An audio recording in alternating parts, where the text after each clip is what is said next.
ये है बसंत पंचमी ये महाप्रभुंर रथ काठ अनुकूल प्रत्येक वर्ष आम आमको माने आमर जो सपोर्टर अच्छा उपजिलापाल सी आमको चिठी करेंगे वन विभाग अधिकारी को भी चिठी कराई आदेश अनुमति क्रमे आम गोटे जंगल को आसिक गोटे अनुकूल काठ 11 हाथ 11.5 हाथ काठटा को आम नहीं जाऊे से आमर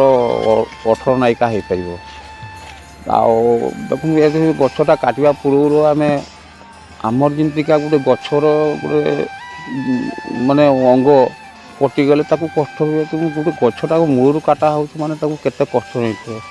से यहाँ महाप्रभु काम लगुच आगे अनुमति मागे गछ जन को तरीगलु तो ये गछटा को आम महाप्रभु काम लगे बोली आम अनुमति देलापर आम मुंडिया मारिक से गछटा काटिलु यह हूँ आम परंपरा तेणु आम अनुकूल करके पहुँची श्रीमंदिर भितर पहुँचेबू तापर तो राति पूजा अर्चना कर रखिए यह हूँ परंपरा महुलिया जंगल गौढ़ी पंचायत भर जाऊे गछ